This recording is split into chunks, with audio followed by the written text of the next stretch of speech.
خيركم من تعلم القرآن وعلمه.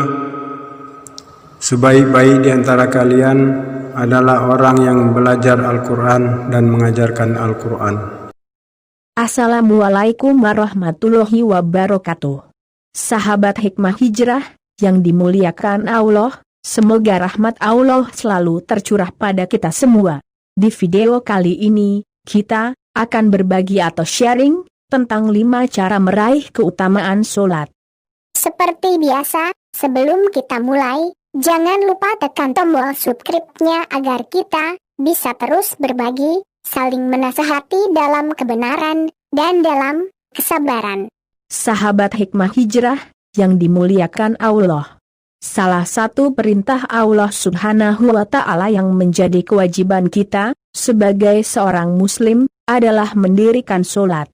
Sholat merupakan salah satu rukun Islam yang dengan mendirikannya berarti kita telah mendirikan agama, dan dengan meninggalkannya berarti kita telah meruntuhkan sendi-sendi agama dalam jiwa kita. Sebagaimana Allah berfirman dalam surat Al-Baqarah ayat 43. وَأَقِيمُوا الصَّلَاةَ وَآتُوا الزَّكَاةَ وَارْكَعُوا مَعَ الرَّاكِعِينَ. Dan dirikanlah salat, tunaikanlah zakat dan rukulah beserta orang-orang yang ruku. Sahabat hijrah, mendirikan sholat tentu bukan sekedar melaksanakan ala kadarnya, tapi bagaimana berusaha melaksanakan dengan sepenuh jiwa dan raga untuk mencapai kesempurnaan sholat dan mendapatkan fadilah, buah, maupun ibrah dalam kehidupan kita di luar sholat. Sehingga jadilah sholat kita sholat yang luar biasa, bukan biasa-biasa saja. Ada beberapa hal yang harus kita lakukan agar nilai dan keutamaan sholat benar-benar bisa kita dapatkan, antara lain, yang pertama, sholat dengan khusyuk. Selain sebagai ibadah jasmaniyah, sholat juga merupakan ibadah ruhiyah. Sholat adalah zikir kepada Allah yang terbesar. Kita meyakini bahwa saat sholat, kita berhadapan dan berdialog langsung dengan Allah.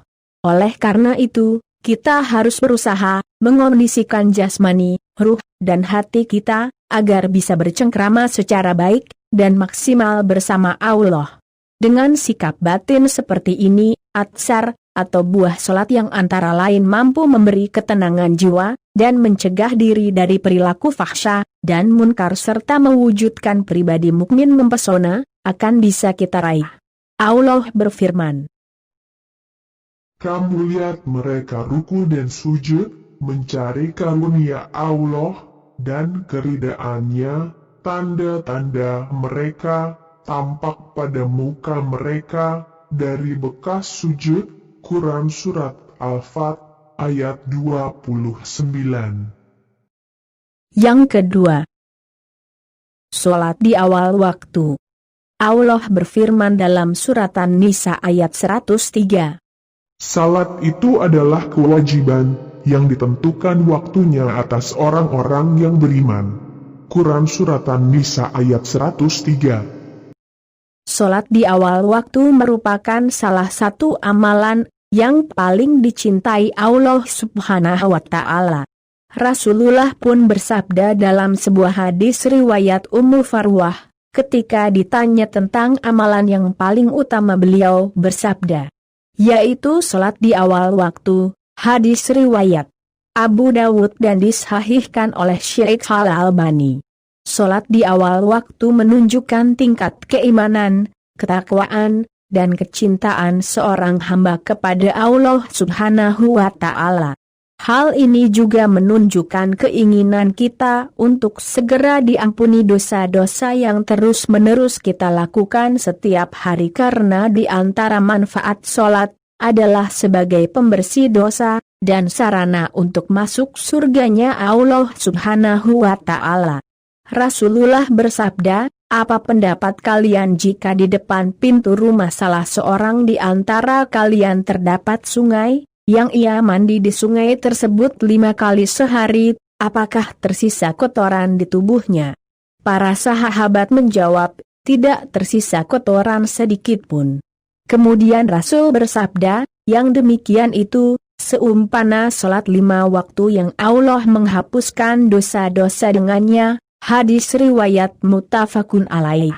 Dalam hadis lain, yang diriwayatkan oleh Abu Daud, dari Abu Qatadah bin Rib'i ia berkata, Rasulullah bersabda, Allah Ta'ala berfirman, sesungguhnya aku mewajibkan umatmu salat 5 waktu dan aku berjanji, bahwa barang siapa yang menjaga waktu-waktunya, pasti aku akan memasukkannya ke surga, dan barang siapa yang tidak menjaganya, maka dia tidak mendapatkan apa yang aku janjikan. Hadis riwayat Abu Dawud, dan dihasankan oleh Syekh Al-Albani. Yang ketiga, sholat secara berjamaah. Untuk meraih keutamaan sholat yang ketiga, yang harus kita usahakan adalah melaksanakannya secara berjamaah. Ibnu Umar radhiyallahu anhu meriwayatkan bahwa Rasulullah sallallahu alaihi wasallam bersabda, pahala sholat berjamaah lebih utama 27 derajat daripada sholat sendirian. Hadis riwayat Al-Bukhari dan Muslim. Begitu besar pahala sholat berjamaah. Sholat berjamaah juga mengandung banyak pelajaran kehidupan dan pengaruh secara ruhani pada setiap orang yang melaksanakannya. Maka hendaklah kita mengambil kemanfaatannya. Yang keempat, sholat di masjid.